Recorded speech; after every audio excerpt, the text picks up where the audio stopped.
Welcome to the Yerba Power Podcast, where we share the power of Yerba Mate with the world. Joined by Sergio here of uh, Icaro Yerba Mate. I was making sure I'm pronouncing Icaro, not Icaro, correct? Yes, although we do for our American audience, we do accept Icaro, so either Yeah, one works. wonderful. Yeah, because I think I asked Sid, your business partner, about that too, just to make sure I was pronouncing it correct. Because I didn't tell you this, but my wife was actually born in Cochabamba in Bolivia. So I'm familiar with Quechua, just like very basic, a few words and stuff. Nice. But like, the bamba means like land or tierra, and so like it's things like that, just little.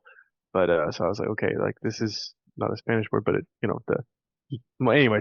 So Sergio, how are you doing today? I'm doing great. Thank you so much for having me on, Devin. And so without, I want you to share the story, not me to share it.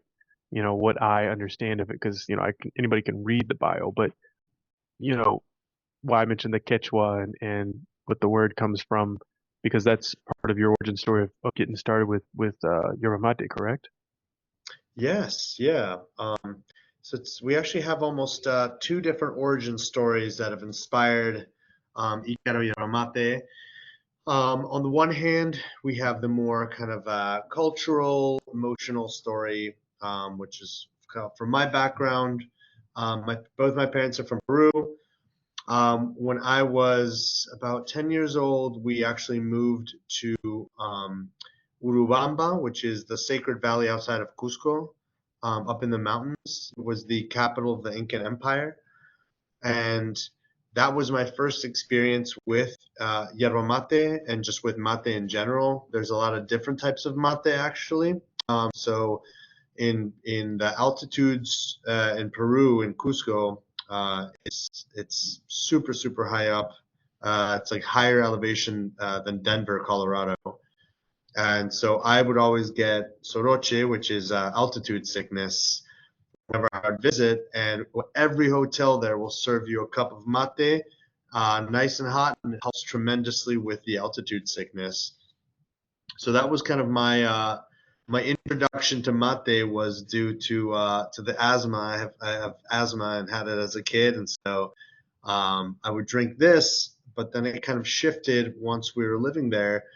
I was about 10 or 11, and there were some older kids who were about 16, and there was some Uruguayans and an Argentinian, and we would just all get together and like pass around the gourd of mate in the traditional way that it's drank in Argentina and Uruguay and Paraguay, and pass around this gourd. And for me, it was very much it's the first kind of like ritual and kind of like routine around like the social, kind of like the social gathering that you see among teenagers and young adults. It was my first introduction to it. So it gave me this very special connection where, um, even when I came to the U.S., I would bring a gourd back with me from South America whenever I'd visit and bring some yerba mate and like introduce it to my friends. And it was just kind of like, yeah, it was something that was for me as an immigrant, something that I could share from back home, but that also formed a lot of connections with my friends here as this cool novelty that I was bringing. And so for me, it was always this kind of melding and merging of cultures, um, almost the same way you get around, like a dinner table where you have this kind of like communal aspect of, um, conversation and culture. Um, so on the one hand, we have that, which is kind of my experience with it, and why I wanted us to get into yerba mate. But what really inspired kind of this other side, which is more of the uh, commercialization, which is the more American side, which is this the fast casual, grab and go, um, this kind of more individualistic aspect of American society. So that side of the business actually was inspired by my brother Adam, who does a lot of our R&D, or actually does almost all of our R&D He's a professional musician by trade, and when he was touring in Germany, he noticed that there was this drink called Club Mate, Mm. which is, yeah, it's very big in Europe. And he was like, yeah, like it's crazy. It was like so ubiquitous at the bar, in the bar scene there, and in like the music scene, where like instead of like a Red Bull vodka, people would ask for a Club Mate vodka, and like if you were tired, people would give you a Club Mate, and like it was like the go-to drink, um, the go-to pick-me-up drink within the like music scene in Europe, or at least in Germany. And so we had this kind of meeting of two worlds a little bit, where I'd been interested in us starting to do some kind of mate, and kind of just kind of going back to my South American roots. And then Adam tasted this club mate and had this idea for a cold sparkling yerba mate, which is very, very different than what we drink in South America. And to some South Americans, maybe a bit of a twisting of the original form of the drink, but to me, as a Peruvian American, it's this amazing meeting of two worlds. So that's kind of the origin of Icaro Yerba Mate, and kind of the two meetings, the traditional as well as the functional, modern functional, traditional cultural aspects of mate, and how they kind of converge to the drink that we now offer, which is in a can, and it's a canned carbonated cold yerba mate drink. So yeah, that's a little bit of the background for us specifically. As for the name, I know you were touching on the Quechua aspect. So the name Icaro is a word in Quechua, which is the indigenous language of Peru, or really the indigenous language of the Incas, which was an empire that stretched across, from Colombia down to Chile, um, pretty much across all of the Andes in South America. And so it's a nod to my Peruvian heritage. But we also donate 1% to living classrooms for music and arts education for every can that we sell of Icaro Yerba Mate. And so in that sense, again, we wanted to kind of blend the heritage and kind of like our more American mission. And so we named it Icaro, which means sacred song in Quechua.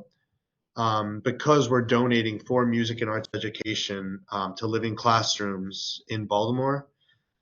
We've actually had our team go down there, and we've taught the kids how to make like pickles, and taught them about fermentation, since we make kombucha as well. So it's something where we really wanted this to be something that could bring the community together, not just in a metaphorical sense, but in a very literal sense. Where we went down there and brought some cases with us, and actively had our team participate, and get to know the kids in the Living Classrooms program in Baltimore City.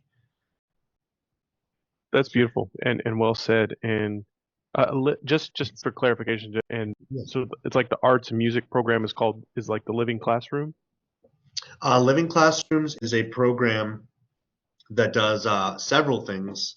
I would say the most important one or I'd say that the chief one among them is after school programs for like low income families that can't afford, like maybe can't afford to have to work late, and can't afford childcare after school. And so this is a program that allows kids to go after school and not only participate in events, but like have set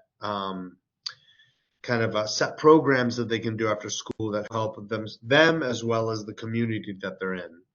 And they have classrooms in Baltimore as well as some other mid-Atlantic cities. But we work directly with the living classrooms in Baltimore, particularly in Baltimore City, which is where we're located.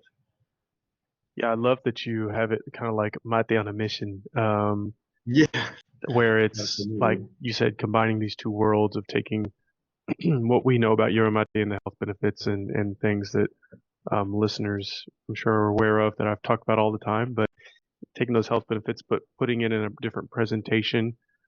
And although, people traditionally will say that, whatever they say, but it's still the essence of Yeromate. It's still promoting Yeromate. It's still taking the good part of it and then using it for good. And so, I mean, what can you say negative about that? But then also using that in an extra layer of giving back to your community. So I commend you on that. And is this, so are you, did you grow up in Baltimore Yeah, after moving to the US? so when I was about 8 years old, we moved up to Baltimore. So I grew up in Lima until I was about 7 or 8, and then we moved here, and I didn't speak any English. I had to learn from scratch, so that was interesting. Wow, but never But would have then, guessed, you're, oh, thank you, I appreciate it. My wife still teases me and says I have an oh, I bet. I'm sure accent. there's certain words, just same with my wife, that every once in a while, Yeah, I give her a hard time about certain words. Yeah. yeah, and then it slips out a little bit. So yeah, we moved here when I was 8, and then kind of jumped around a little bit between Lima and Urubamba when I was in 4th grade. And always seemed to come back here to Baltimore. There was always something kind of pulling us back here. Mm. Um, Is that's cool. I'm I'm not familiar with too much of Baltimore. I've been up there, but it's been a while. Love the harbor. And that's pretty much most of what I know about it. And that it's colder. I went up there last time helping a friend move back to New York actually, and it was snowing. It doesn't really snow much around here, so it was just impressive to me. But I also admire that in the north there's more mix of cultures and things. That there was a really good um, Peruvian restaurant in Chicago that I went to at one time. So I don't know if there's things like that that exist in Baltimore as well, or oh yeah. There's actually a restaurant. I'll just give them a free shout out called Puerto 511.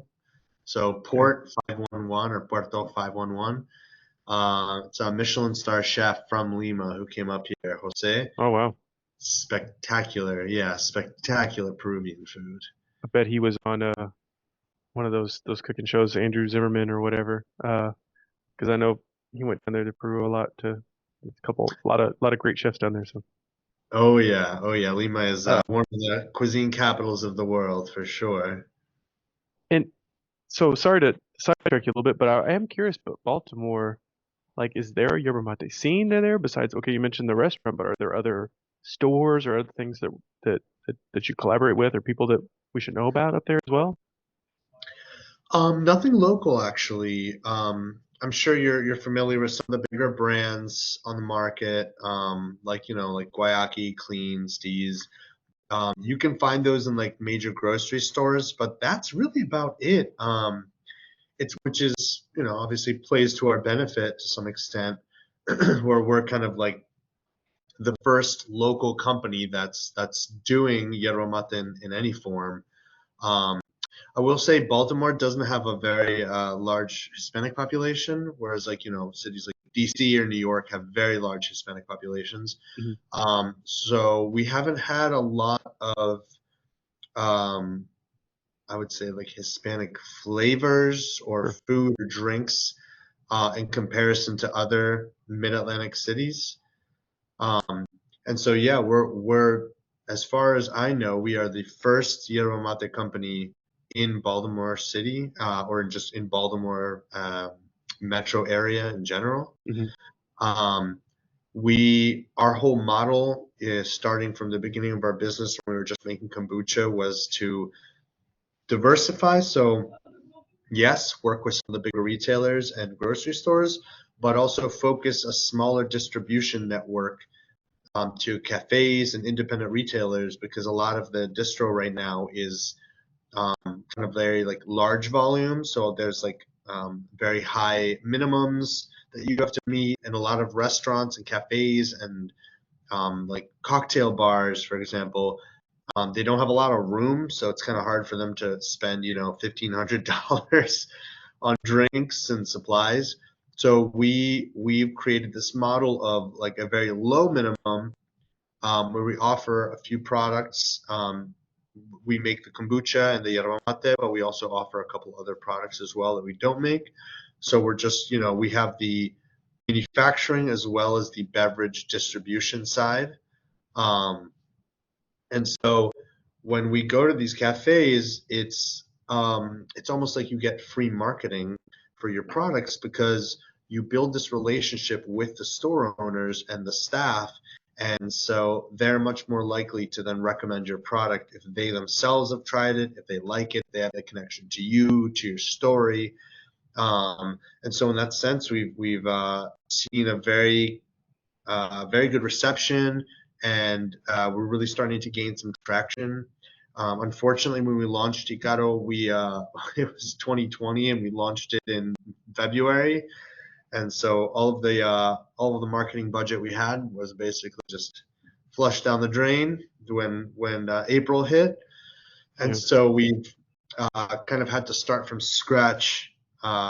Once the lockdowns kind of ended, we were able to start back up again, but with almost no fanfare whatsoever, we've really seen a lot of traction, and it's really starting to take off, which is great, and quite a relief, because it's always, anytime you launch a product where the category isn't super set within the U.S., you're running a risk that people may not, the American consumers,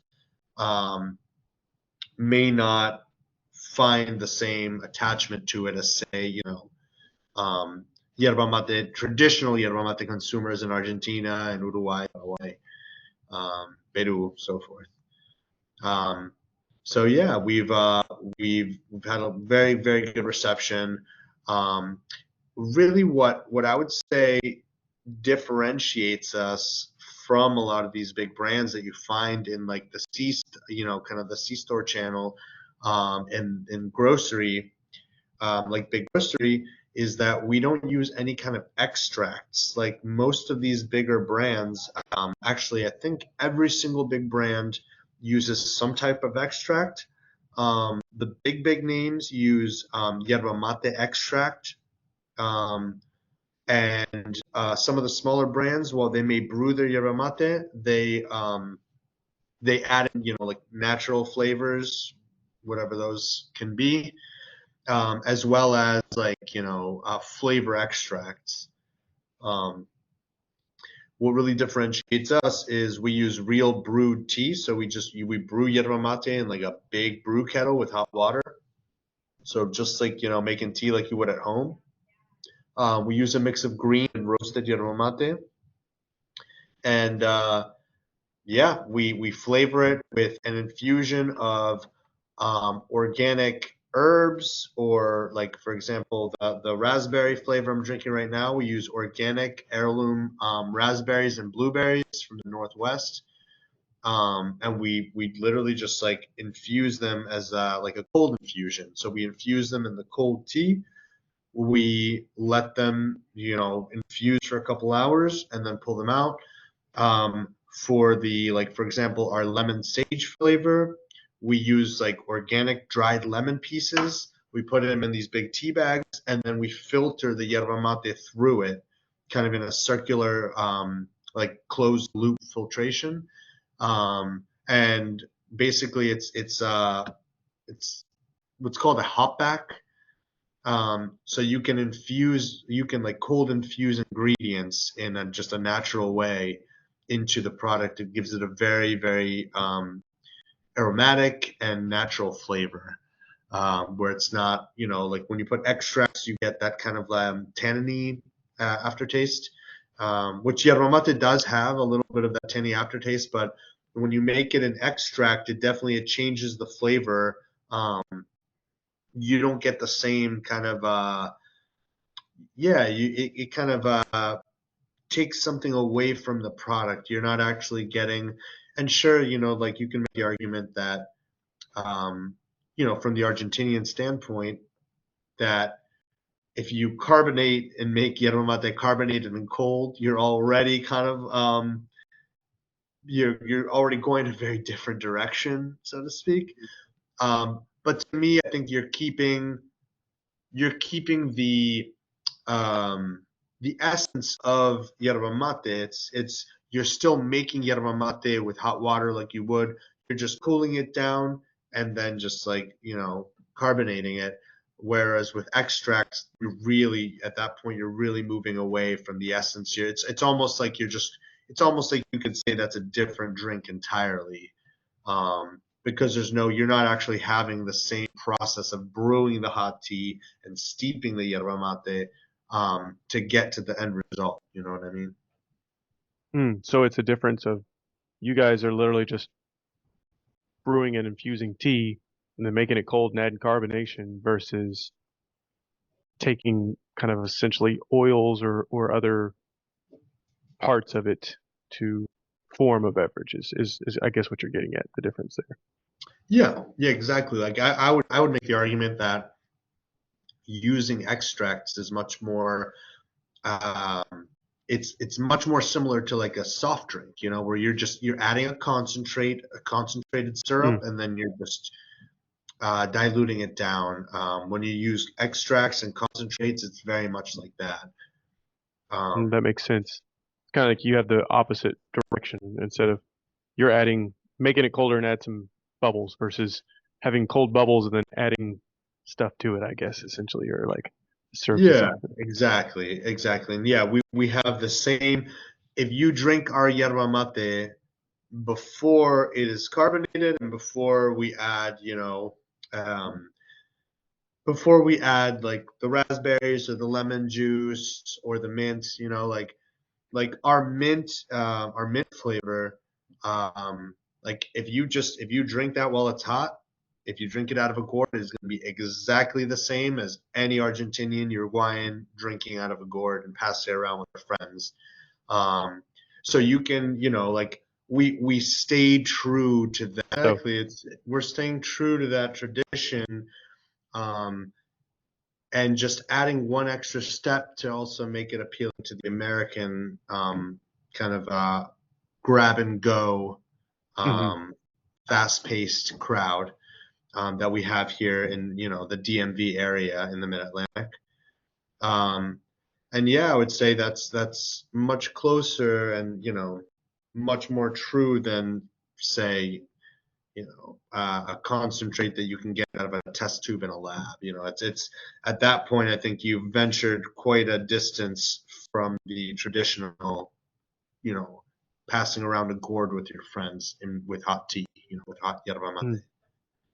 That's interesting. Thanks for explaining that, because uh, I can see why, you know, for those that are listening to this, I know are more passionate about it or just figuring out. But I've said this also too, and obviously you resonate with this, is it's kind of the argument of, what you consume, but how you consume it as well. Um, so just because, you eat fruit, but if the way it's processed, it's like, is it still fruit or is it just really juice at that point? And I guess, not to get on a too far of a, you know, discord there, but yeah, I guess what I'm saying is that that's great that you guys are preserving that in a healthy way. And I've tried, just for the listeners that I'm, sound like too much of a fanboy or something, but you guys did send me a sample to try. The mint was my favorite, but I'm a big fan for mint. And then I think the raspberry was probably my close second. Um, there's also, you mentioned lemon sage. Um, let's see, what else? Am I missing another one? We have a hibiscus flavor as well. Hibiscus, that's it. Yeah. And then do you guys still have the plain straight yerba mate one? We it's Discontinued? funny, we discontinued that one for the moment. we probably will have to bring it back. I have several friends actually that still ask me about it and ask me when we're going to release it again. Um, we discontinued that one because the sales weren't there when we first That's launched why I it, figured but it again, wasn't it as was popular. during COVID, like during all the COVID lockdowns. So I think at some point we will release that, or re-release that, I should say. Just at the moment, honestly, we've just had a lot of things on our plate, Sure. a lot of fish to fry, so to speak, and so we kind of put that on the back burner. But it is something that's there. We haven't forgotten about it, and we have the recipe ready to go. Okay.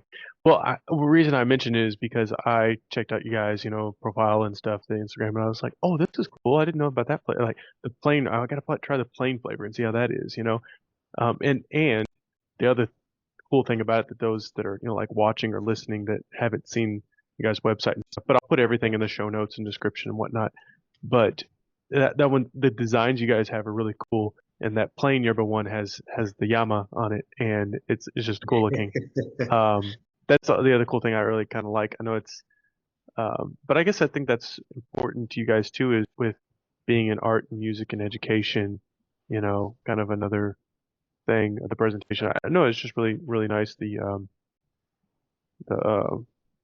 little animals, I guess, on the front of it. So shout out to whoever the designer artwork. It's cool stuff. So, Yeah, we have a local artist that does all of the artwork on our cans and bottles and labels, and they actually did a mural by hand in our tap room, oh, which is nice. really something else. Yeah, incorporates like the ingredients we use, and it's really incredible. She did it all by hand, so yeah. Oh, nice. Saba's the artist. She's incredible. Definitely a big shout out to her. Yeah, we'll have to tag her in here, or maybe if you can send me a picture of the mural, that'd be cool. But for Yeah, later. absolutely. So speaking of those flavors, what has been the most popular? It's actually the mint flavors are Mint. bestseller. It's the most popular. We found that when we were studying the market, it seems like mint is one of the, if not the favorite within the whole category in the U.S. market. Um, my personal favorite is the new one, which is the raspberry you mentioned. Mhm. Um, I think maybe, anytime we have a new flavor come out, I drink so much of them that I kind of just gravitate towards the new flavor in general. But the raspberry I really love. But raspberry is my favorite fruit, so I'm very biased. Yeah. Well, I think mint though, I think that is just in general, that's kind of all palates can, agree on mint, I would say, so I guess Yeah, you can't go wrong with that versus someone might not like raspberry, but they like, lemons, what I'm saying, and some people hate lemon, so, um, I'm just curious, do you have any plans for like a blueberry or so we actually have strawberry? Or? we have blueberries in the raspberry flavor. We do a mix of raspberry and blueberries that we like cold steep. So we probably won't do a blueberry in and of itself. I think we kind of wanted to go back to like the smoky, like the original one had a lot more roasted yerba mate, had a very like smoky profile, which is kind of what you get when you drink it from the gourd. So I think we kind of wanted to go that direction with the next flavor, just something a little bit more traditional that's going to let you taste the kind of like earthiness and smokiness Hmm. of a traditional roast, a traditional yerba mate. Well, are you able to let any of the listeners know when that might possibly be? I would say probably this time next year, realistically. Okay, so we'll Um, keep an eye out on you and yeah, yeah. keep us up to date. We'll Um, follow them on Instagram. I'll put it down below. Are you guys anywhere else besides Instagram that people can follow you along with you guys besides the website? we have a Facebook. I think we have a TikTok. That I'm not so sure, to be quite frank. I know we started one for kombucha, but I'm not sure if that was for both Yeromate and kombucha, or is just kind of like a general.